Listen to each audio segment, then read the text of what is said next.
વાલા વૈષ્ણવો, આજે આપણે અલૌકિક પુષ્ટિ ભક્તિ માર્ગના 4 પુરુષાર્થો ધર્મ, અર્થ, કામ અને મોક્ષનું નિરૂપણ કરતો અદ્ભુત સ્તોત્રનો ભાવ દર્શન કરીશું. આ સ્તોત્રનો પાઠ કરવાથી આપણી રતિ, મતિ, કૃતિ શ્રી કૃષ્ણગામી બને છે. વાલા વૈષ્ણવો, આ એક સ્તોત્ર આપણે સમજીને આપણા હૃદય પર સ્થાપી લઈએ ને તો બીજું કંઈ બાકી રહેતું નથી. એટલે આપણને બીજી કંઈ ખબર ન પડે તો ચાલે. આપણે પુષ્ટિ ભક્તિ માર્ગમાં આગળ વધવું છે, પ્રભુને પ્રસન્ન કરવા છે. તો આ એક સ્તોત્રમાં જે નિરૂપણ કર્યું છે, જે સમજાવવામાં આવ્યું છે, તેને અનુસરીને પુષ્ટિ માર્ગમાં આગળ વધીએ ને તો આપણે જરૂરથી ઠાકોરજીની પ્રસન્નતાને મેળવી શકીએ. તો પુષ્ટિ ભક્તિ માર્ગના 4 પુરુષાર્થ ક્યાં છે, એમનું ધર્મ, અર્થ, કામ અને મોક્ષ શું છે તેનું ભાવ દર્શન કરીશું. મર્યાદા માર્ગના ધર્મ, અર્થ, કામ અને મોક્ષનું નિરૂપણ શ્રી મહાપ્રભુજીએ બાલબોધ ગ્રંથમાં કર્યું છે અને પુષ્ટિ ભક્તિ માર્ગના 4 પુરુષાર્થોનું નિરૂપણ શેમાં કર્યું છે તેનું ભાવ દર્શન આપણે કરીએ. શ્રી વલ્લભના લાડીલા વૈષ્ણવોને મારા જય શ્રી કૃષ્ણ. હું મન આતુરી આપ સર્વે વૈષ્ણવોનું આજના આ અલૌકિક સત્સંગમાં હાર્દિક સ્વાગત કરું છું. વાલા વૈષ્ણવો, ગોધરાના રાણા વ્યાસ, તેમને પોતાની વિદ્વતાનો ખૂબ અભિમાન. જ્યાં જ્યાં વાત કરવા ગયા ત્યાં ત્યાં હાર્યા. તેથી ગંગાજીમાં ડૂબી જઈ આપઘાત કરવાનો વિચાર કરી ગંગા તીરે આવ્યા. ત્યાં મહાપ્રભુજીના દર્શન થયા. તેમણે પોતાને શરણે લેવા મહાપ્રભુજીને વિનંતી કરી. શ્રી મહાપ્રભુજીએ તેમને નામ નિવેદન કરાવ્યું. બીજા દિવસે શ્રી મહાપ્રભુજીએ તેમને ચતુશ્લોકી ગ્રંથ શીખવ્યો અને આજ્ઞા કરી કે જા પંડિતોથી વાદ કરી આવ. ત્યારે શ્રી મહાપ્રભુજીના કૃપા બળથી એક જ વચનમાં કાશીના સર્વ પંડિતોને જીતી સાંજે તેઓ પાછા આવ્યા. શ્રી મહાપ્રભુજીએ બાલબોધમાં મર્યાદા માર્ગીય 4 પુરુષાર્થો સમજાવ્યા હતા. આ ગ્રંથમાં આપ શ્રી 4 પુષ્ટિ માર્ગીય પુરુષાર્થો સમજાવે છે. આ ગ્રંથના 4 શ્લોકમાં શ્રી મહાપ્રભુજીએ અલૌકિક ભક્તિ માર્ગના 4 પુરુષાર્થ, ધર્મ, અર્થ, કામ અને મોક્ષ ક્યાં હોય તેનું નિરૂપણ કર્યું છે. એટલે વાલા વૈષ્ણવો, આપણે ચતુશ્લોકી ગ્રંથનું ભાવ દર્શન કરી રહ્યા છીએ. પહેલા સાવ ટૂંકમાં સમજી લઈએ અને ત્યારબાદ વિસ્તારથી સમજીશું.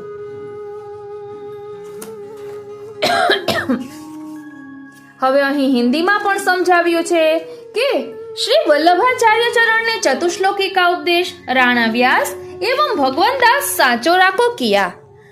ऐसा उल्लेख 84 वैष्णवों की वार्ता में प्राप्त होता है. पुष्टि मार्ग के चतुर्विध पुरुषार्थ का निरूपण चतुश्लोकी का प्रतिपाद्य विषय है. એટલે પુષ્ટિ માર્ગના 4 પુરુષાર્થોનું નિરૂપણ આ ગ્રંથમાં કર્યું છે. सर्वदा सर्व भाव से प्रजादीप का भजन ही पुष्टि मार्गीय धर्म है. सब पुष्टि जीव निश्चिंत रहे, क्योंकि सर्व सामर्थ्यवान प्रभु ही पुष्टि मार्ग में अर्थ पुरुषार्थ रूप है. यदि श्री गोकुल के अधिपति को हृदय में धारण कर लिया तो बताए अन्य का क्या कामना शेष रह जाएगी. अर्थात पुष्टि मार्ग में भगवान को हृदय में धारण करने से अतिरिक्त अन्य कोई काम पुरुषार्थ हो ही नहीं सकता. इसीलिए सर्वात्म भाव से गोकुल के स्वामी भगवान श्री कृष्ण के चरणों का स्मरण एवं भजन निरंतर होता रहे, यही पुष्टि मार्गीय मोक्ष है. हमारी रति, मति, कृति श्री कृष्णगामी हो, इस भावना के साथ चतुश्लोकी ग्रंथ का पाठ करना चाहिए. वाला वैष्णवों, ध्यान आपजो. हमारी रति, मति, कृति श्री कृष्णगामी बने, यही भावना से के साथ चतुश्लोकी का पाठ करना चाहिए. હવે આ ચતુશ્લોકીમાં શ્રેનું વર્ણન આવે છે કે આ 4 પુરુષાર્થો છે તે સાવ ટૂંકમાં સમજીએ તો ભગવાન અંશી છે અને જીવ અંશ છે. તેથી અંશીની સેવા કરવી તે જ ધર્મ છે. બીજું, બધું છોડી પ્રભુની સેવા કરનાર ભક્તના અર્થરૂપ પ્રભુ પોતે જ બને છે. તેઓ સર્વ સમર્થ છે, માટે ધન વગેરેની ચિંતા કરવી નહીં. ત્રીજું, જો સર્વાત્મ ભાવથી પ્રભુને હૃદયમાં ધારણ કરી લેવામાં આવે તો તેઓ જ આપણી સર્વ ઈચ્છાઓ પૂરી કરે છે. તેઓ જ કામ સ્વરૂપ છે. ચોથું, નિત્ય સેવા સ્મરણ કરવાથી પ્રભુ ભક્તના હૃદયમાં પધારી તેને પોતાની લીલાઓના સ્વરૂપાનંદનું દાન કરે છે. તે જ પુષ્ટિ માર્ગીય મોક્ષ છે. આમ પુષ્ટિ માર્ગીય વૈષ્ણવ માટે તો ધર્મ, અર્થ, કામ અને મોક્ષ એ ચારે પુરુષાર્થો પ્રભુ પોતે જ છે. વાલા વૈષ્ણવો, યાદ રાખજો, પુષ્ટિ માર્ગીય વૈષ્ણવ માટે તો ધર્મ, અર્થ, કામ અને મોક્ષ એ ચારે પુરુષાર્થ પ્રભુ પોતે જ છે. હવે આપણે સૌપ્રથમ સંસ્કૃત શ્લોકનો પાઠ કરીએ, પછી ભાવાર્થ સહિત પાઠ કરીએ અને પછી વિસ્તારથી સમજીએ.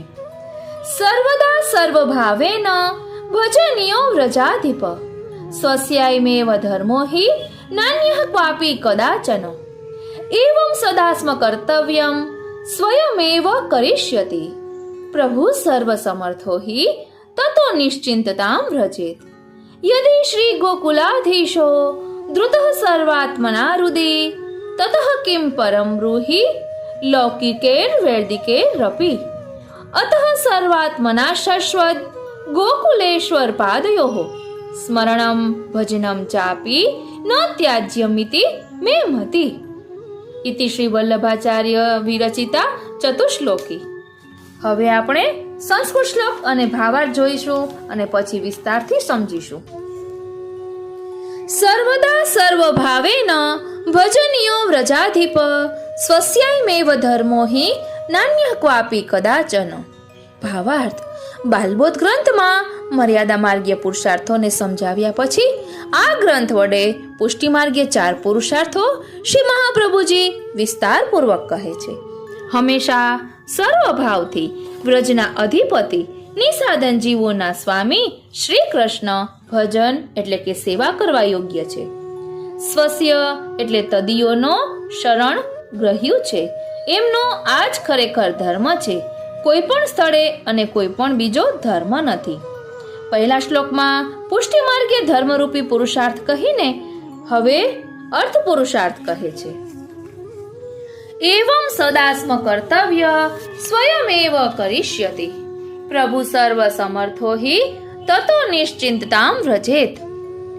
ભાવાર્થ: ઉપર કહ્યું એ પ્રકારે હંમેશા સેવારૂપી સ્વધર્મનું પાલન કરવું જોઈએ. પ્રભુ પોતે જ સ્વીયોના એટલે કે ભક્તના સર્વ કાર્ય કરશે, કારણ કે પ્રભુ સર્વ કરવાને સમર્થ છે. તેથી ભક્તોએ તો સર્વ વાતે નિશ્ચિંત રહેવું. આપણો સાચો અર્થ પ્રભુની સેવા સ્મરણ છે. શ્રી મહાપ્રભુજી પુષ્ટિ માર્ગીય અલૌકિક કામ પુરુષાર્થ આ ત્રીજા શ્લોકમાં વર્ણન કરે છે. યદિ શ્રી ગોકુલાધીશો ધૃતઃ સર્વાત્મના હૃદે તતઃ કિમ પરમ બ્રૂહિ લૌકિકેર વૈદિકેરપી. જો શ્રી ગોકુલના અધિપતિ શ્રી કૃષ્ણને હૃદયમાં સર્વાત્મ ભાવથી ધારણ કર્યા છે તો પછી લૌકિક અને વૈદિક કર્મથી પણ બીજું શું પ્રયોજન એટલે કે શી કામના છે તે તું મને કહે. પ્રભુ હૃદયમાં ધારણ કર્યા પછી જીવને બીજી કઈ પણ અપેક્ષા રહેતી જ નથી. આ ચોથા શ્લોકમાં શ્રી મહાપ્રભુજી પુષ્ટિ ભક્તોના મોક્ષ પુરુષાર્થને વર્ણવે છે. અતઃ સર્વાત્મના શશ્વત ગોકુલેશ્વર પાદયોઃ સ્મરણમ ભજનમ ચાપી ન ત્યાજ્યમિતિ મે મતિ. એટલા માટે સર્વાત્મ ભાવથી હંમેશા શ્રી ગોકુલના ઈશ્વર શ્રી કૃષ્ણના ચરણ કમલનું સ્મરણ, સેવા અને નિશ્ચય શરણ છોડવા નહીં. આ પ્રમાણે મારી એટલે કે શ્રી મહાપ્રભુજીની મતિ છે, અનુભવપૂર્વક આજ્ઞા છે. અહીં શ્રી મહાપ્રભુજીએ કહ્યું છે ઇતિ મે મતિ, એટલે શ્રી મહાપ્રભુજીએ અનુભવ કર્યું હોય ત્યારે જ કહ્યું હોય. એટલે આપણા માટે તો આ પથ્થરની લકીર કહેવાય, એટલે તેને અનુસરવું જોઈએ. ઇતિ શ્રીમદ વલ્લભાચાર્ય વિરચિત ચતુશ્લોકી. હવે આપણે વિસ્તારથી આ સ્તોત્રને સમજવાનો પ્રયાસ કરીએ. વાલા વૈષ્ણવો, સૌપ્રથમ આપણે પૂજા અને સેવાના સ્વરૂપમાં શું તફાવત છે તે સમજવું ખૂબ જ જરૂરી છે. પૂજા અને સેવાના સ્વરૂપમાં જ મૂળભૂત પાયાનો તફાવત છે. પૂજાની વિધિ જ પૂજા કહેવાય છે, એનું જ ફળ મળે છે. પૂજાનો સામાન લાવવો, વાસણ માંજવા એ પૂજા નથી, એનું ફળ મળતું નથી. પૂજા કર્મકાંડ છે, સેવા એક જીવન પ્રણાલી છે, વે ઓફ લાઈફ છે. માટે પુષ્ટિજીવ એના જીવનમાં પ્રભુના સુખ અર્થે જે કંઈ કરે, જ્યારે પણ કરે, એ સર્વ સેવાનો ભાગ છે. આથી શ્રી મહાપ્રભુજી નિરોધ લક્ષણમાં આજ્ઞા કરે છે કે પુત્ર પ્રાપ્તિ પણ ભગવતના સુખ હેતુ માટે જ હોય. ઇન્દ્રિયોનું કોઈ પણ કાર્ય ભગવત સુખ અર્થે ન હોય તો તેનો તત્કાલ ત્યાગ કરવો. દંત ધાવન પણ ભગવત સુખ વિચારીને થાય તો તે સમય પણ સેવા અર્થે જાણવો. આમ સેવા જીવનના 24 કલાક વણાયેલી છે. માટે શ્રી મહાપ્રભુજી સર્વદા સેવાની આજ્ઞા કરે છે. કલિયુગમાં જીવાત્મા પ્રભુથી એક ક્ષણ પણ વિમુખ થાય તો બહિર્મુખ આસુરાવેશી બને. આસુરાવેશી દુસંગના પ્રવાહમાં તણાઈ ડૂબી જાય. આસુરાવેશથી બચવા સેવા જ એકમાત્ર માર્ગ છે. માટે સર્વદા સેવા કરવાનું વિધાન છે. સેવા ક્રમમાં મંગળાથી શયન સુધીની સેવા છે. સવાર સાંજ પ્રત્યક્ષ સેવાનો ક્રમ છે. બાકીના સમયમાં સેવા અર્થે જે કાર્ય કરવામાં આવે તે પરિચર્યા પરોક્ષ સેવા છે. સાચા સેવકના જીવનની એક ક્ષણ પણ સેવાથી વંચિત ન હોય માટે સર્વદા કહ્યું. હવે અહીંયા આપણને પ્રશ્ન થાય કે સેવા સર્વદા કરવી, પણ એની રીત કઈ? સેવા કેવી રીતે કરવી? શ્રી મહાપ્રભુજી એક જ શબ્દમાં જવાબ આપે છે, સર્વ ભાવેન, અર્થાત સર્વ પ્રકારના ભાવથી સેવા કરવી. સર્વ ભાવેન પદ રીતિવાચક ક્રિયા વિશેષણ છે. ભાવનો લૌકિક ભાષામાં એક અર્થ છે લાગણી, સ્નેહ, ગમો. શ્રી મહાપ્રભુજીએ શ્રી સુબોધિનીજીમાં તેની વ્યાખ્યા, અલૌકિક વ્યાખ્યા આપી. દેવાદિ વિષયક રતિહિ ઇતિ ભાવ. પ્રભુ પ્રત્યેનો પ્રેમ એટલે ભાવ. માટે બીજો શબ્દ મળ્યો ભગવત ભાવ. ભગવત ભાવ જીવની ઈચ્છાથી કે પ્રયત્ન અથવા બુદ્ધિથી હૃદયમાં પ્રકટ થતો નથી. તે પ્રભુદત્ત છે, એટલે પ્રભુ કૃપા કરે તો જ પ્રાપ્ત થાય. ભાવનો બીજ પ્રભુ જ રોપે છે. કીરીને અનેક જાતો, તેમ ભાવ પણ વિવિધ પ્રકારના. જેમ કે પ્રભુ પ્રત્યે પતિ ભાવ એટલે કે માધુર્ય ભાવ, પ્રભુ ભાવ, પુત્ર ભાવ એટલે કે વાત્સલ્ય ભાવ, સખ્ય ભાવ એટલે કે મૈત્રી ભાવ, દાસ ભાવ એટલે કે સેવક ભાવ વગેરે. આ પૈકી જે ભાવનો બીજ પ્રભુ રોપે તે ભાવ આપણા હૃદયમાં અંકુરિત થાય. સેવા સ્મરણ ખાતર જળના પોષણથી વૃક્ષની જેમ ફાલે ફૂલે. શ્રી મહાપ્રભુજી ભાવના સંવર્ધનની રીત પણ બતાવે છે, એટલે કે ભાવમાં વૃદ્ધિ કઈ રીતે થાય તેનો પણ આપ નિરૂપણ કરે છે. ભાવો ભાવનયા સિદ્ધ. હૃદયમાં રોપાયેલ ભાવ બીજ ભાવનાઓથી વિકસે છે. ભાવના એટલે ભગવદ વિષયક ચિંતન. ભાવનાના 3 પ્રકાર. પેલું સ્વરૂપ ભાવના, બીજું લીલા ભાવના અને ત્રીજું ભાવ ભાવના.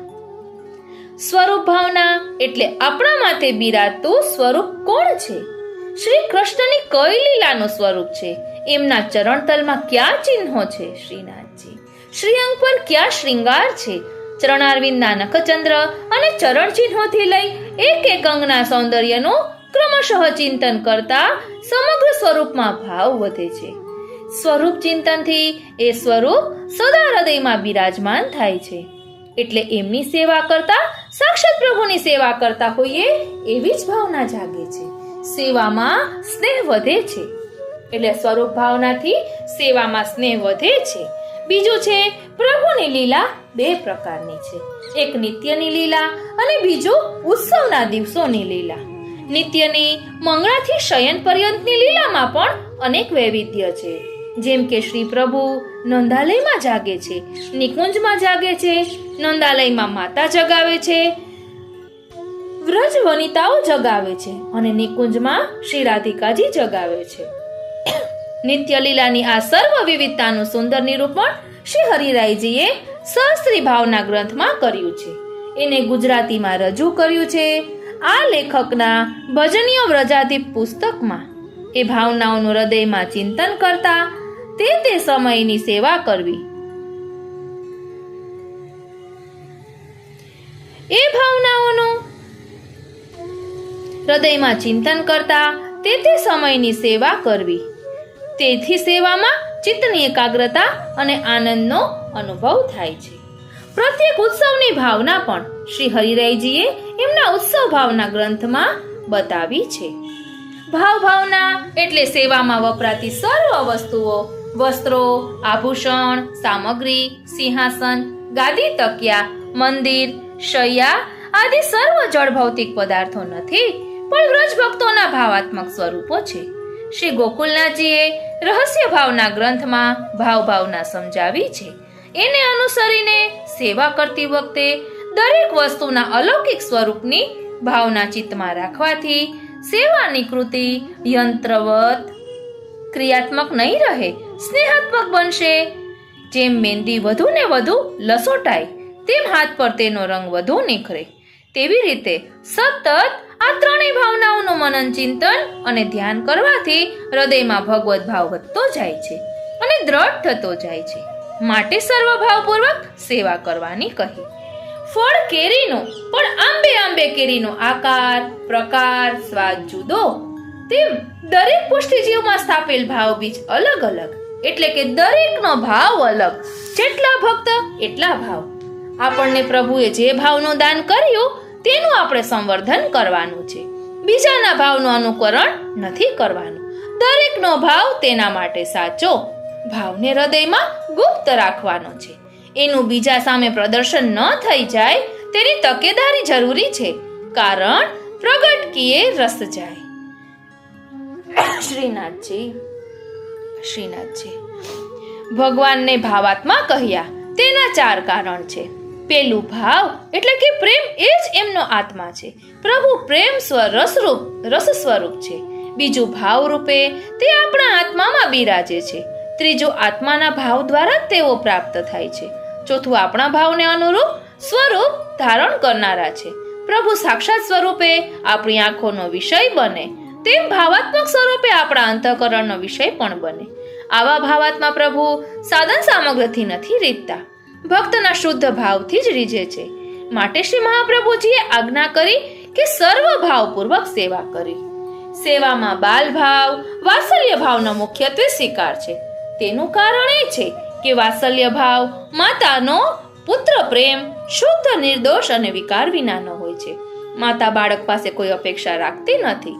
તે નિરપેક્ષ ભાવે પ્રભુની સેવા કરે છે. સેવા એ જ એનું સુખ છે. તે પુત્ર નથી, તે પુત્રથી પોતાના આંસુ છુપાવે છે. પુત્ર સામે રડતી નથી. પુષ્ટિજીવ પ્રભુને બાલભાવથી સેવે એટલે ન બાલ પ્રભુ પાસે કંઈ માંગે કે ન તેમની સામે કદી રડે. આપણું મન, ઇન્દ્રિયો લૌકિક કામ ભાવનો અનુભવ કરનાર છે. એટલે પતિભાવ, માધુર્ય ભાવ પ્રભુમાં જોડતા અલૌકિક કામ ભાવ જાગવાનો સંભવ વધારે રહે છે. શ્રીનાથજી ફરી એકવાર આપણું મન, ઇન્દ્રિયો લૌકિક કામ ભાવનો અનુભવ કરનાર છે. એટલે આપણી બધી મન ને ઇન્દ્રિયો લૌકિક કામ ભાવનો અનુભવ કરે છે. એટલે પતિભાવ, માધુર્ય ભાવ પ્રભુમાં જોડતા અલૌકિક કામ ભાવ જાગવાનો સંભવ રહે છે.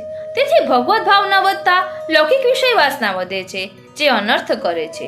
માટે શ્રી ગુસાઈજીએ શ્રીંગાર સ્મંડન ગ્રંથના પ્રારંભે જ આજ્ઞા કરી. શુદ્ધ હૃદયના ભક્તોએ જ આમાં નિરોપી લીલાઓનું શ્રવણ, વાંચન, ચિંતન કરવું. શ્રી મહાપ્રભુજી આજ્ઞા કરે છે કે જેના હૃદયમાં લૌકિક વિષયો ભરેલા છે તેના હૃદયમાં કદી પણ અલૌકિક પ્રભુનો અનુભવ થતો નથી. માટે સેવામાં બાલભાવની મુખ્યતા સ્વીકારવામાં આવી છે. છતાં કેટલાક કીર્તનો એવા છે કે તે ગાતા અને અર્થ વિચારતા હૃદયમાં માધુર્ય ભાવ સ્ફુરિત થાય. એવી જ રીતે હોળી, નવરાત્રી, હિંડોળા જેવા ઉત્સવોની સેવામાં પણ માધુર્ય ભાવ જાગે. સેવાની રીતમાં એકથી પણ અધિક ભાવો યોજાયેલા હોવાથી ભગવત કૃપાથી અને ભગવદ ઈચ્છાથી પ્રભુ સ્વયં અંગીકાર કરવા માટે આપણામાં જ્યારે જે ભાવ જગાડે તે ભાવથી સેવા કરવી. પ્રભુ મનુષ્ય માત્રના મનને જાણનારા છે. તેથી શુદ્ધ ભાવે મનમાં કપટ, પાખંડ, પ્રદર્શનની વૃત્તિ વિના સેવા કરવી. સર્વ ભાવનો એક બીજો અર્થ છે. સર્વનો એક અર્થ શક્તિ છે. શક્તિ સ્ત્રી રૂપા છે. સર્વ ભાવ એટલે શક્તિ રૂપા સ્ત્રી ભાવ. વર્ષો સુધી પિતૃગૃહને પોતાનું ગણી અધિકારથી રહી એ વાતાવરણમાં પલટાયેલી કાચી વયની મુગ્ધા યુવતી એક નવા વાતાવરણમાં શ્વસુરગૃહમાં અનુકૂળ બની પતિના સુખર્થી સેવારત બને, દુઃખોની ફરિયાદ ન કરતા હસતા મોએ જીવે તે માટે મનની અડગ શક્તિ જોઈએ, સ્ત્રીનું હૃદય જોઈએ. બહારથી શક્તિશાળી દેખાતા પુરુષની એ તાકાત નહીં, એ તો અબળા ગણાતી સ્ત્રી જ કરી શકે. આવો સ્ત્રીભાવ જેને પ્રાપ્ત થયો છે તે પ્રભુને સમર્પિત થઈ સંસારની સર્વ આપત્તિઓને હડસેલી સેવા તત્પર થઈ શકે.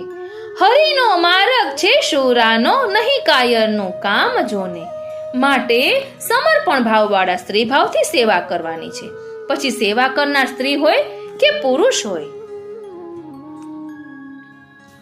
સ્ત્રી ભાવનો ત્રીજો અર્થ છે સર્વ કંઈ પ્રભુનું છે. હું તો ખાલી હાથે દુનિયામાં આવ્યો હતો અને ખાલી હાથે પાછો જઈશ.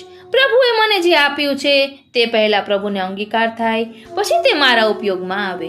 અસમર્પિત પદાર્થોમાં 5 દોષ રહ્યા છે જે સિદ્ધાંત રહસ્યમાં બતાવ્યા છે. એમની નિવૃત્તિ પદાર્થને ભગવત સમર્પિત કરવાથી જ છે. આવું સમજીને સર્વ કંઈ પ્રભુને સમર્પિત કરવાનો ભાવ એ સર્વભાવ. સર્વભાવનો ચોથો અર્થ છે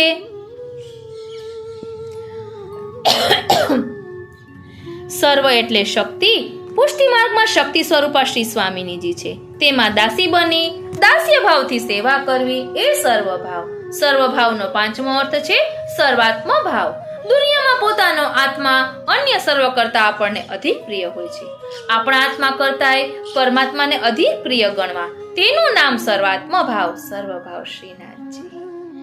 સર્વભાવનો છઠ્ઠો અર્થ છે સર્વમાં પરમાત્મા રહેલા છે એ હકીકત સ્વીકારી સર્વ સાથે કરુણા અને પ્રેમથી વર્તન કરતા, હૃદયને કોમળ દીનતાવાળું રાખી સર્વની સાથે રહી ઘરના સૌને સાથે રાખી સેવામાં તત્પર થવું તે સર્વભાવ. જે પ્રયત્ન કરવા છતાં સેવા તરફ ઉદાસીન રહે તેની સાથે ઉદાસીન રહેવું. જે સેવામાં પ્રતિકૂળ બને તેનો ત્યાગ કરવો, પરંતુ સેવા ન છોડવી. સેવાના અનુસરમાં અન્યને મદદરૂપ થઈ માનવતાનો નિર્વાહ કરવો. એટલે અહીં કહ્યું છે કે જે સેવામાં અનુકૂળ ન હોય તેનો ત્યાગ કરવો, એટલે મનથી ત્યાગ કરવો. ઓમ તેને તર છોડવાના નહીં, મનથી ત્યાગ કરવાનું છે, ઘર છોડીને જવાનું નથી. સર્વભાવનો સાતમો અર્થ છે દુનિયાના સર્વ પદાર્થોમાંથી ભાવને છોડી પ્રભુમાં જોડી તાપ ક્લેશયુક્ત ચિત્તથી વિપ્રયોગનો અનુભવ કરવો. જેમ વિવિધ રંગના પુષ્પો દોરામાં પરોવાતા માળા બને, તેમાં 7 પ્રકારના સર્વભાવની માળા ધારણ કરી તે અનુસાર સાચા સ્નેહથી ભગવત સેવા કરવી. સહજ પ્રીત ગોપાલે ભાવે. હવે પહેલી પંક્તિ સર્વદા સર્વ ભાવેન ભજનીય વ્રજાધીપનો અર્થ વિચાર્યો. હવે બીજી પંક્તિ આ પ્રકારે સેવા કોને કરવાની? શ્રી મહાપ્રભુજી કહે છે સ્વસ્યાયમેવ ધર્મો હિ.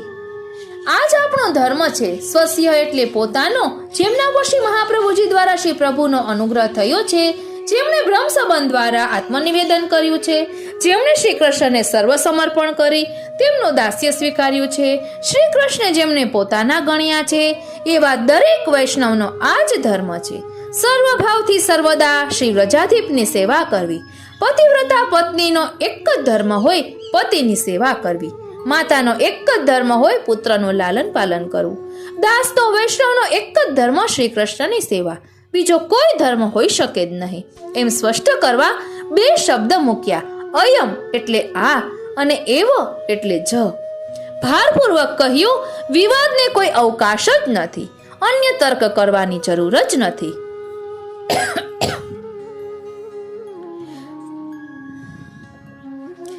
હવે અહીં કહે છે કે દેહ ધર્મ અનિત્ય છે, આત્મા નિત્ય છે. તેથી આત્મધર્મ નિત્ય છે. દરેક યોનિમાં દેહના ધર્મ બદલાય પણ આત્માનો ધર્મ ન બદલાય, કારણ કે આત્મા પરમાત્માનો અંશ છે. જે જેનો અંશ છે તે તેને ભજે. આત્મા પરમાત્માને ભજે અને પરમાત્માને પ્રાપ્ત કરે તે સહજ છે. તેથી આત્માનો ધર્મ એક જ છે, તે છે પ્રભુ ભક્તિ, ભગવત સેવા. પરંતુ ભગવાન શ્રી કૃષ્ણથી વિખૂટા પડીએ આપણા આત્માને અનંત વર્ષો વીતી ગયા હોવાથી આપણે તેમનાથી તદ્દન બહિર્મુખ થઈ ગયા. શ્રીનાથજી પરિણામે દેહ ધર્મ અને આત્મધર્મ અલગ છે તે વાત જ વિસરી ગયા. દેહ ધર્મને જ આત્મધર્મ સમજી જીવતા રહ્યા. તેથી દેહ ધર્મને સ્વધર્મ કહ્યો. વાસ્તવમાં સ્વધર્મ તો આત્મધર્મ છે. બ્રહ્મ સંબંધ કરનાર પુષ્ટિજીવનું શરીર અન્ય મનુષ્યની જેમ ભૌતિક હોવા છતાં ભગવત ચરણારવિંદનો સંબંધ થવાથી તેના તન, મન, ઇન્દ્રિયો ભગવત સેવા યોગ્ય બને છે.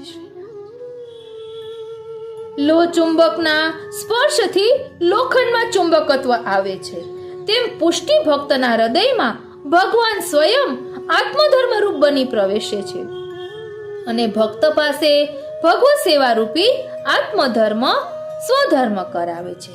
આમ ભક્તના ધર્મરૂપ ભગવાન પોતે જ છે.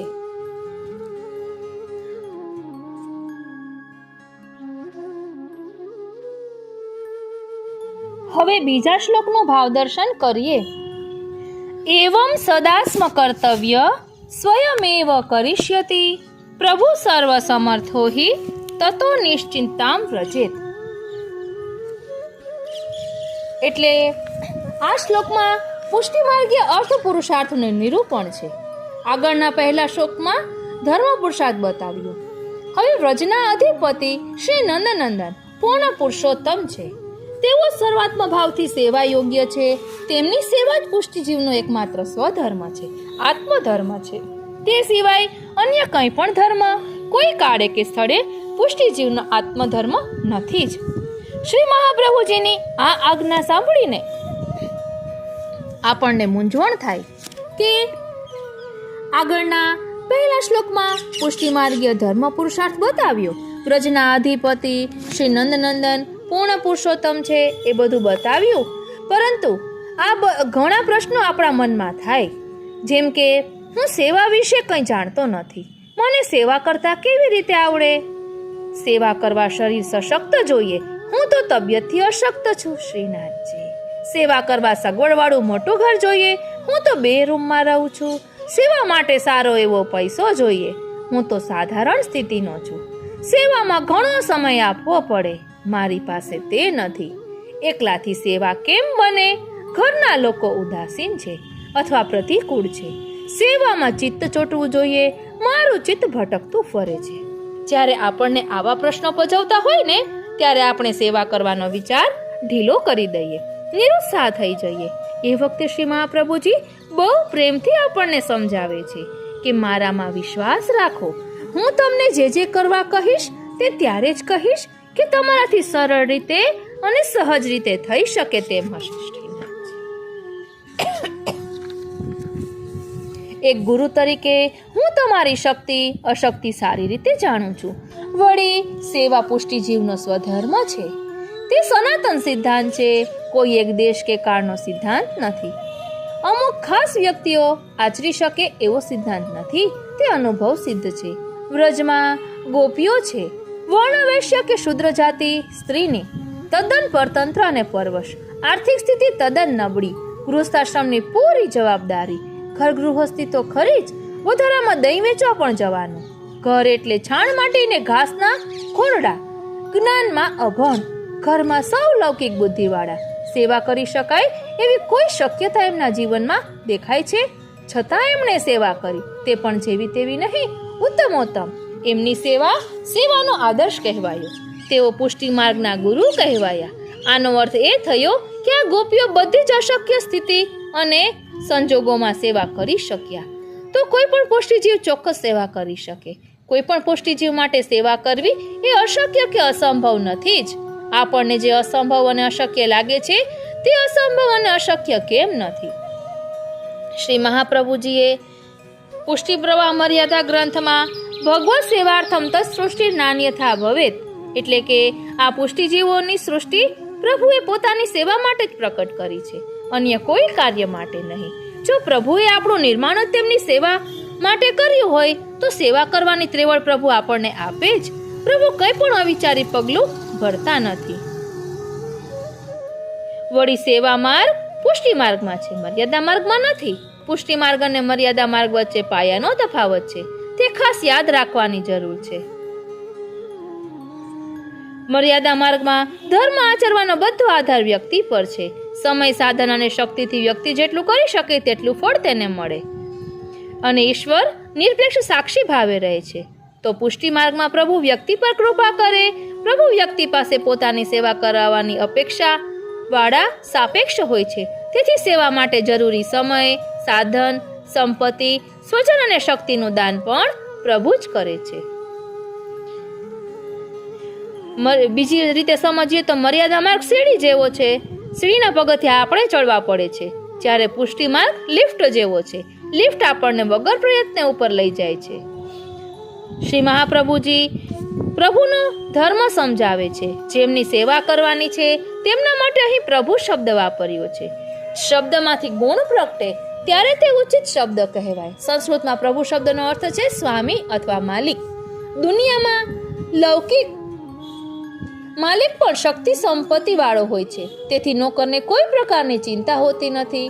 માલિકનો પૂરો આધાર અને ભરોસો રાખી નિરાંતથી જીવે છે. શ્રી મહાપ્રભુજી કહે છે કે તમે જેમની સેવા કરો છો અથવા કરવાના છો તે અલૌકિક સ્વામી છે. એમના સમાન શક્તિવાન, સંપત્તિવાન અને વગર માગે આપે એવા મહોદાર ચરિત્રવાન તો એમના કોઈ અવતાર, વ્યૂહ કે દેવી દેવ પણ નથી. આપણી નજરે મોટામાં મોટો પદાર્થ જે મળવો અસંભવ હોય તે તેઓ ઈચ્છા માત્રથી આપી શકે છે, અને તે પણ શ્રમ વિના હસતા હસતા. શ્રી વ્રજરાયજી સર્વ સમર્થના 5 સુંદર ભાવ સમજાવે છે. સમર્થ એટલે સમ વત્તા અર્થ, એટલે સમ એટલે કે સુંદર અને અર્થ એટલે સંપત્તિ. પ્રભુ પોતે જ તેમની સેવા કરનાર માટે સર્વ પ્રકારની સુંદર સંપત્તિ રૂપ છે. માટે તેઓ સેવકોની સર્વ જરૂરિયાતો પૂરી કરશે જ. સંપત્તિનો અતિ દુર્લભ ખજાનો મળી જાય પછી નિર્વાહની ચિંતા શી?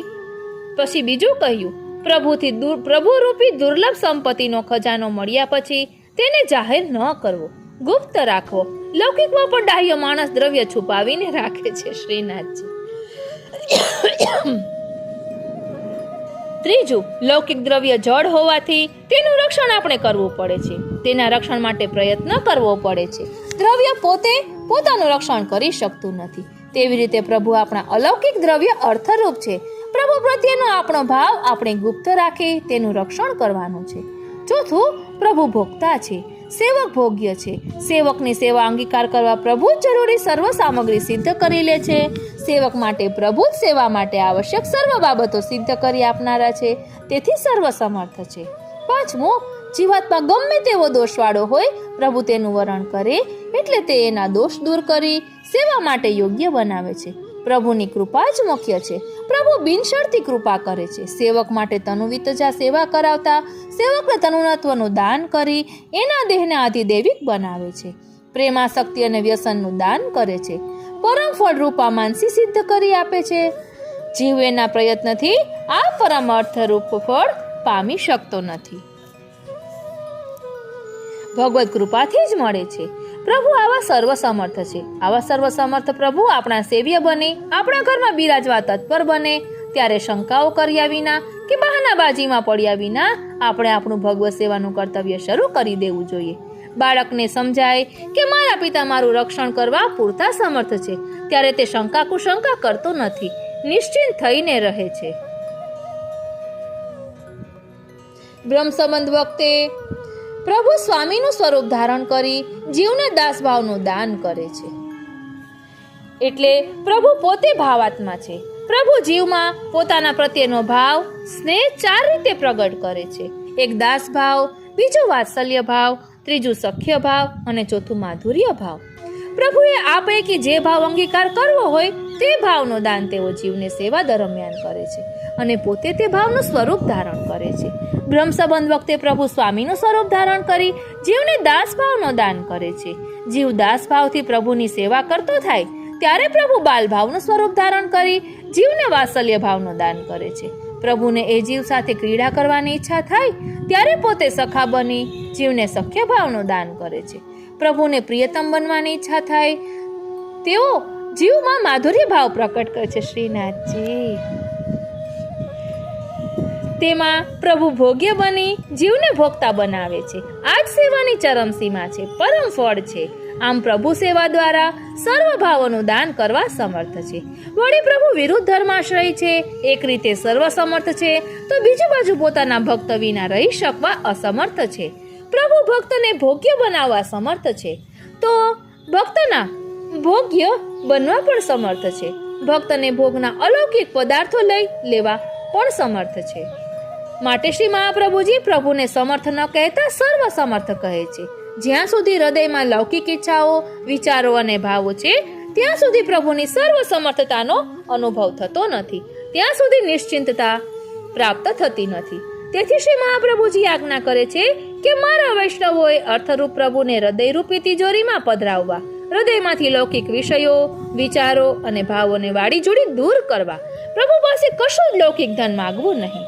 એવમ સદાસ્મ કર્તવ્ય, એ વૈષ્ણવનું આ જ કર્તવ્ય પ્રસિદ્ધ છે, જે પહેલા શ્લોકમાં કહેવાઈ ગયું. તો શ્રી મહાપ્રભુજી ફરી આ શ્લોકમાં તેનો ઉલ્લેખ કેમ કરે છે? શ્રી મહાપ્રભુજીના મતે વિશ્વાસયુક્ત હૃદયથી સેવાનિષ્ઠ બનવા વૈષ્ણવને ભગવત સેવા સ્વકર્તવ્યનું સ્મરણ રહેલું જરૂરી છે. આવા સ્મરણ માટે જરાય સમય ગુમાવ્યા વિના ચિત્ત સતત સેવાયુક્ત રહેવું જોઈએ. જો જીવવા પ્રમાણે સેવાયુક્ત ચિત્તવાળો બને તો સર્વસમર્થ પ્રભુ પણ તેમનું કર્તવ્ય જરૂર બજાવશે. પ્રભુ સ્વતંત્ર હોવા છતાં આવા સેવક પાસે પરતંત્ર બની ભગવદીના સર્વ અલૌકિક મનોરથ અવશ્ય પૂરા કરશે. પ્રભુનું પ્રમેય બળ જ જીવોના અર્થરૂપ છે, એમ સમજી પ્રભુમાં વિશ્વાસ રાખી નિશ્ચિંત રહેવું. જેમ જીવનું ભગવત સેવાનું કર્તવ્ય પ્રસિદ્ધ છે, તેમ પ્રભુનું દાન કરવાનું કર્તવ્ય પણ પ્રસિદ્ધ છે, એમ સ્મપદથી સમજાવ્યું.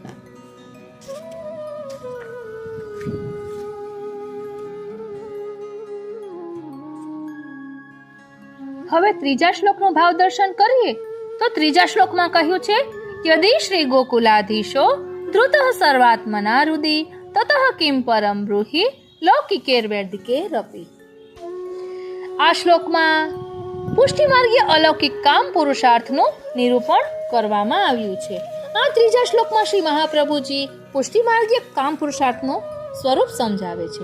દુનિયાનો કોઈ પણ જીવ, પછી તે સાત્વિક હોય કે નાસ્તિક, આસ્તિક હોય કે નાસ્તિક, પુષ્ટિમાર્ગીય, મર્યાદા માર્ગીય કે પ્રવાહી માર્ગીય, સ્ત્રી હોય કે પુરુષ હોય, જ્ઞાની હોય કે અજ્ઞાની, કોઈ પણ હોય, દરેક સ્વભાવનો એક મૂળભૂત ગુણધર્મ છે સર્વ ઇન્દ્રિયો દ્વારા આનંદ ભોગવવાની સતત ઈચ્છા. આ જન્મમાં અને પરજન્મમાં પણ લૌકિક અને વૈદિક માર્ગોમાં આ ભોગ ઈચ્છા જ કામ પુરુષાર્થ, આ ભોગ ઈચ્છાને જ કામ પુરુષાર્થ કહ્યો છે. આ આનંદ રૂપી રસની શોધ કરવા જીવાત્મા શરીર રૂપી રથ ઉપર સવારી કરે છે. બુદ્ધિ તેનો સારથી છે, ઇન્દ્રિયો ઘોડા છે, મન લગામ છે. આ બધાના ઉપયોગ દ્વારા જીવાત્મા શરીર રૂપી રથને સુખ શોધવા દોડાવે છે. પરંતુ ઇન્દ્રિય રૂપી ઘોડા સ્વચ્છંદીને સ્વેચ્છાચારી હોવાથી ઉદ્ધત છે, આત્માને વશ નથી. મન રૂપી લગામ અને બુદ્ધિ રૂપી સારથી તેમને વશમાં રાખી શકતા નથી.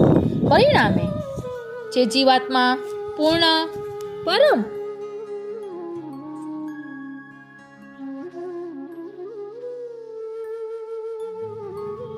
આનંદની શોધમાં નીકળ્યો હતો કે જેના આદિ, મધ્ય ને અંતમાં આનંદ જ હોય, તે મળ્યા પછી કદી ક્લેશનો અનુભવ જ ન થાય. એ જીવાત્માનો સારથી રથ ખોટા માર્ગે ચડી ગયો. ભગવાન જ પૂર્ણાનંદ પરમાનંદ છે, એમના માર્ગે દોડવાને બદલે તે રથ વિષયાનંદના માર્ગે ચડી ગયો. એ માર્ગ પર ઠેર ઠેર લૌકિક વિષય સુખોના મોટા અને ઊંડા કોતરો હતા. તેમાં આ રથ પટકાયો. તેમાં બેઠેલો જીવાત્મા બુદ્ધિરૂપી સારથી વિષય વાસનાના ઊંડા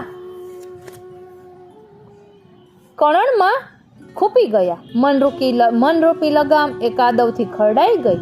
ઇન્દ્રિય રૂપી ઘોડાઓ તો મજા આવી ગઈ. શરીર રૂપી રથની ચમકદમક ચાલી ગઈ. પટકાવાથી તે ભંગાર બની ગયો. કાદવના કીડાને કાદવની ગંદકી જ ગમે. તેમ જીવાત્મા વિષય સુખને જ પરમાનંદ સમજી બેઠો. પ્રવાહી જીવોના રથ તો જાણી સમજીને વિષયાનંદના માર્ગે દોડે છે, પરંતુ અતિ સંગથી બુદ્ધિભ્રષ્ટ થયેલા મર્યાદા અને પુષ્ટિ જીવોના રથ પણ વિષયાનંદના માર્ગે વળે ત્યારે ચિંતા થાય છે. હવે આપણે અલૌકિક કામ પુરુષાર્થ જોઈશું. એટલે પ્રભુના દર્શન કરવાની કામનાને પુષ્ટિ ભક્તિનો કામ પુરુષાર્થ કહ્યો છે. દર્શનનો સીમિત અર્થ આંખોથી પ્રભુને નિરખવા એટલો જ લેવાનો નથી. શ્રી ગુસાઈજીએ ટિપ્પણીમાં બતાવ્યા પ્રમાણે બધી ઇન્દ્રિયોથી આનંદ સ્વરૂપ પ્રભુનો અનુભવ કરવો જોઈએ, કેવળ આંખોથી નહીં.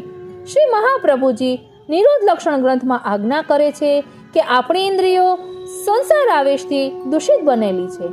એ બધી આંતરબાહ્ય ઇન્દ્રિયો શ્રવણ, કીર્તન, સ્મરણ, પાદ સેવન, અર્ચન, વંદન આદિ દ્વારા સેવામાં પ્રભુને અભિમુખ બનતા ભગવત કાર્યમાં તેમનો વિનિયોગ થાય છે. જેમ અગ્નિના સ્પર્શથી ઉષ્મા મળે તેમ ભગવાનમાં વિનિયોગ થતા ઇન્દ્રિયોને પરમાનંદ મળે છે. આંખ ભગવત સ્વરૂપની મધુરતા જોયા પછી લૌકિક રૂપમાં મોહ પામતી નથી. ભગવત ગુણગાન સાંભળવા મળતા કામને લૌકિક વાતો નીરસ લાગે છે. કાનને લૌકિક વાતો શ્રીનાથ છે. ભગવત ગુણગાન સાંભળવા મળતા કાનને લૌકિક વાતો નીરસ લાગે છે શ્રીનાથજી. એવું જ બધી ઇન્દ્રિયોનું સમજવું. શ્રી મહાપ્રભુજી આજ્ઞા કરે છે કે જે ઇન્દ્રિયોનો વિનિયોગ ભગવત કાર્યમાં શક્ય ન હોય તેનો પ્રયત્નપૂર્વક નિગ્રહ કરવો. શ્રી મહાપ્રભુજી વેણુ ગીતના સુબોધિનીજીમાં પુષ્ટિ ભક્તનો કામભાવ બતાવે છે. પ્રભુ સાથે સંલાપ કરવો, પ્રભુની સેવા કરવી, પ્રભુને સ્પર્શ કરવો,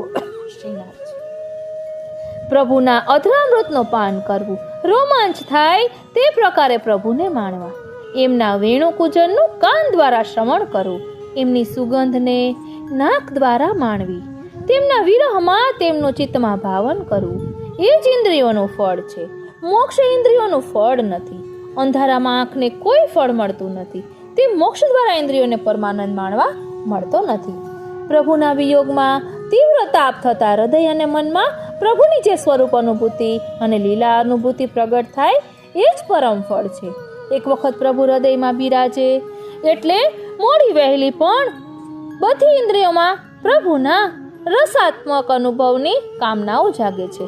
અલૌકિક કામનાઓ જાગતા લૌકિક વૈદિક કામનાઓનું આકર્ષણ ઘટવા લાગે છે અને તે નાશ પામે છે. ગીતાજીમાં ભગવાન આજ્ઞા કરે છે કે જેની બુદ્ધિ મારામાં લાગે છે તેને લૌકિક કામ ભોગવવાની ઈચ્છા જ રહેતી નથી. શેકાયેલા બીજમાંથી અંકુર ફૂટતો નથી. સર્વ ઇન્દ્રિયોથી શ્રી ઠાકોરજીની જે રસાત્મક અનુભૂતિ થાય તેને વેણુ ગીતમાં સર્વાત્મ ભાવ, શ્રી અમનાષ્ટકમાં તનુનવત્વ અને સેવા ફલમાં અલૌકિક સામર્થ્ય કહ્યું છે. એને જ હવે પછીના શ્લોકમાં મોક્ષ કહેવાશે. નિરોધની આ ફલાત્મક અવસ્થા છે. આ અવસ્થા પ્રાપ્ત કરવા સૌ પ્રથમ આપણી ઇન્દ્રિયોમાં ભગવદ રસ અનુભવની કામના જગાવવી જરૂરી છે. તે જાગતા જ કામ પુરુષાર્થ સિદ્ધ થાય છે. એક વખત ઉત્તમ ફળ પડ્યા પછી એ ચાખ્યા પછી મધ્યમ કે હીન ફળની ઈચ્છા જાગતી નથી. ભગવદ રસાનુભવ પામ્યા પછી લૌકિક વૈદિક સુખોની ઈચ્છા જ રહેતી નથી કે તે ન મળ્યાનો અસંતોષ રહેતો નથી. માટે શ્રી મહાપ્રભુજીએ આજ્ઞા કરી કે શ્રી ગોકુલાધીશને સર્વાત્મ ભાવથી તમારા હૃદયમાં પધરાવી દો, પછી તમને કોઈ ઈચ્છા કે અસંતોષ પજવશે નહીં. હવે ચોથા શ્લોકનો ભાવ દર્શન કરીએ તો ચોથા શ્લોકમાં વર્ણન છે કે અતઃ સર્વાત્મના શશ્વત ગોકુલેશ્વર પાદયોઃ સ્મરણમ ભજનમ ચાપી ન ત્યાજ્યમિતિ મે મતિ. આ ચોથા શ્લોકમાં પુષ્ટિ માર્ગીય મોક્ષ પુરુષાર્થનું નિરૂપણ છે. આ ગ્રંથના પહેલા શ્લોકમાં સર્વભાવેને કહ્યું, અહીં સર્વાત્મના કહે છે. શ્રી મહાપ્રભુજી એવું સમજાવી રહ્યા છે કે જો આપણે સર્વભાવથી પ્રભુની સેવા કરીએ તો પ્રભુ આપણા સર્વાત્મા બને છે. સર્વાત્મા એટલે આપણા આત્માથી પણ અધિક પ્રિય. આવો સર્વાત્મ ભાવ પ્રભુમાં થાય એ જ પુષ્ટિ માર્ગીય મોક્ષ છે. સર્વાત્મ ભાવ પુષ્ટિ માર્ગનો વિશિષ્ટ પારિભાષિક શબ્દ છે. બ્રહ્મ સંબંધ બાદ સમર્પિત ભાવથી પ્રભુની તનુજા સેવા કરતા અહંતા મમતાની નિવૃત્તિ અને વિસ્મૃતિ થાય ત્યારે સંસારમાંથી રાગ નાશ પામે, પ્રભુમાં સ્નેહ થાય. તે સ્નેહ આસક્તિ રૂપ બને ત્યારે તેને સાક્ષાત ભગવદ અનુભવ થવા લાગે. એક દિવસ એવો આવે કે એ ભક્તને બહાર અને અંતરમાં ભગવદ અનુભવ સતત થતો જ રહે. ભગવદ અનુભવનું તેને વ્યસન થઈ જાય. એ દિવ્ય અનુભવની માત્રા અતિ તીવ્ર બને. સંયોગ કાળમાં બાહ્ય ઇન્દ્રિયોથી સાનુભવ થાય અને વિપ્રયોગ કાળમાં અંતઃકરણમાં સાનુભવ થાય ત્યારે તે ભક્તને ભગવાન તેના આત્માથી એ અધિક પ્રિય લાગે છે, અર્થાત તેને સર્વાત્મ ભાવ પ્રાપ્ત થયો છે એમ કહી શકાય. અહીં બે બાબતો સાથે બતાવી, સ્મરણમ અને ભજનમ. સ્મરણ એટલે વિના પ્રયત્ને પ્રભુ પ્રત્યેના સુદૃઢ સ્નેહને લઈને સહજ રીતે મનનું એમાં સ્વરૂપ, લીલાઓ અને ગુણોમાં ખોવાઈ જવું. પ્રયત્નપૂર્વક ભગવાનનું રટણ કરતા પ્રભુને યાદ કરવા તે ચિંતન. ભગવાન નામનું રટણ કરવાથી મનને એના સંસ્કાર થાય છે. પરિણામે હૃદયમાં ભગવાનનું જ્ઞાન થાય છે. જ્ઞાન થતાં પ્રેમ થાય છે. પ્રેમ થતાં મન સહજ રીતે તેમનું સ્મરણ કરે છે. જ્યારે સેવાનો સમય ન હોય ત્યારે અનુસર કાળમાં પ્રભુના વિરહમાં મન પ્રભુ સ્મરણમાં ડૂબેલું રહે છે. તે વખતે ભક્તને આજુબાજુનું બહારનું જ્ઞાન રહેતું નથી. આમ પ્રભુનું કેવળ નામ રટવું એ સ્મરણ નથી. નામ રટણ તો પ્રાથમિક પગલું છે. હૃદયમાં શ્રી પ્રભુને પધરાવી દીધા એ કામ ભાવનું જ બીજું નામ સ્મરણ છે. ભજન એટલે સેવાના સમયમાં તનુજા વિતજા સેવા કરવી, તે પણ ચિત્ત પરોવીને કરવી. સેવા કરતા કરતા પ્રભુમાં સ્નેહ ઉત્તરોત્તર વધે ત્યારે તે સેવા ભજનમ અર્થાત ભક્તિ બને છે. આવી સ્નેહપૂર્ણ સેવા પુષ્ટિ ભક્તિનો આત્મધર્મ છે. સેવા ધર્મ પુરુષાર્થ છે, સ્મરણ કામ પુરુષાર્થ છે. સેવા સ્મરણનું ચક્ર શાશ્વત એટલે કે સતત ચાલતું રહે છે. સેવા સ્મરણ સમયના કોઈ અંતરાય વિના જાગૃતિની બધી ક્ષણોમાં થતા રહે છે. જો ભક્ત એક ક્ષણ પણ પ્રભુથી બહિર્મુખ થાય તો તેનામાં આસુર ભાવ જાગે છે. માટે નિરંતર સેવા સ્મરણમાં જ મન લાગેલું રહેવું જોઈએ. જો આવી રીતે સતત સેવા સ્મરણ ચાલ્યા કરે, જીવન સેવામય બની જાય તો માનવું કે પુષ્ટિ માર્ગીય મોક્ષ પ્રાપ્ત થઈ ગયું. આને જીવન મુક્તિ કહેવામાં આવે છે.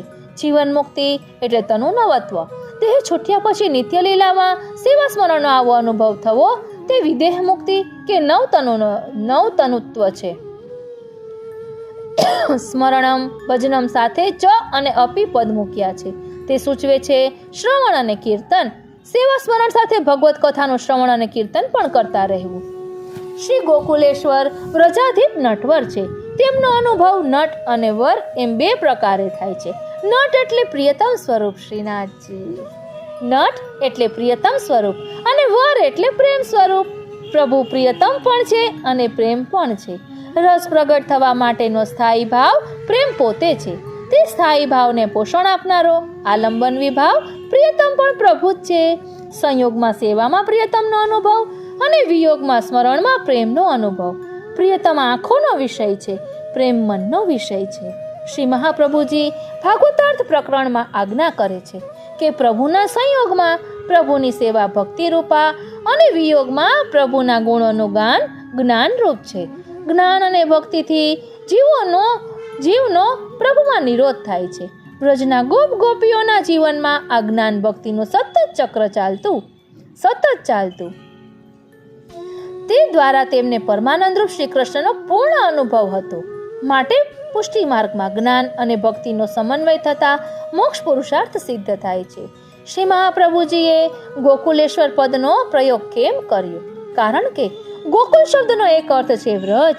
શ્રી કૃષ્ણ વ્રજના અબોધ જીવોના સ્વામી ઈશ્વર બની તેમને પોતાના સ્વરૂપાનંદના દાન રૂપે મોક્ષ આપનારા છે. આથી જે પુષ્ટિ ભક્તો વ્રજની રીત અને પ્રીતને અનુસરે છે તેમને ભગવાન કૃષ્ણ અવશ્ય પુષ્ટિ માર્ગીય મોક્ષ આપશે જ. ગોકુલ શબ્દનો બીજો અર્થ છે ઇન્દ્રિયોનો સમૂહ. એમના અનન્ય સ્વામી ભગવાન કૃષ્ણ છે. સ્વામીનું આરાધન એ દાસનો ધર્મ છે. ગોકુલેશ્વર પાદયોહો એટલે શ્રી ગોકુલના સ્વામીના ચરણ કમળોનું સ્મરણ અને સેવન કેમ? પ્રભુના ચરણ કમળ ભક્તિનું સ્વરૂપ છે. જમણું ચરણ સ્મરણ ભક્તિનું અને ડાબું ચરણ સેવન ભક્તિનું દાન કરે છે શ્રીનાથજી. એ ચરણારવિંદના સ્મરણ સેવનથી આખરે મુખારવિંદની ભક્તિ પ્રાપ્ત થાય છે. પ્રભુના ચરણ કમળ નીરજ ભગવદીય દેહનું સંપાદન કરાવનારી છે. તે અતિ દુર્લભ છે. માટે પુષ્ટિ માર્ગીય મોક્ષ પણ સૌને સુલભ નથી એમ સૂચવ્યું. શ્રી વલ્લભજી આજ્ઞા કરે છે કે દવા લેવાથી રોગ જાય, એવી જ રીતે રોગ ન થાય તે માટે પણ દવા જરૂરી હોય છે. ભગવત પ્રાપ્તિ સત્ય છે, તે અવશ્ય થાય, પરંતુ આપણો દેહ લૌકિક છે, તેમાં સંસાર રોગ ભરપૂર છે. તેથી ભગવત પ્રાપ્તિ થતી નથી. જેમ રોગીએ રોગ દૂર કરવા દવા લેવી જરૂરી છે, તેમ વૈષ્ણવે લૌકિક દેહ અને સંસાર રોગથી મુક્ત થવા સેવા સ્મરણ કરવા જરૂરી છે. સ્મરણથી અંતઃકરણની મલિનતા દૂર થાય છે, સેવાથી દેહની લૌકિકતા દૂર થાય છે.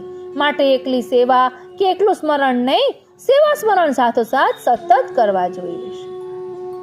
ઇતિ મે મતિ. શ્રી મહાપ્રભુજી પોતાનો અનુભવ કહે છે. આ કેવળ લૌકિક ઉપદેશ નથી, અનુભવમાંથી પ્રગટેલી હૃદયની વાણી છે. શ્રી મહાપ્રભુજી પોતાના સેવકો પર કૃપા કરવા પોતાનું હૃદય ખોલી રહ્યા છે. શ્રીનાથજી, આ શ્રી મહાપ્રભુજીની વાણી છે, જેમને આપણા ઉદ્ધાર સિવાય અન્ય કોઈ સમર્થ નથી, અન્ય કોઈ સ્વાર્થ નથી. જેમને આપણા ઉદ્ધાર સિવાય અન્ય કોઈ સ્વાર્થ નથી, એમની વાણીનું અક્ષરશઃ પાલન કરવામાં જ આપણો ઉદ્ધાર છે.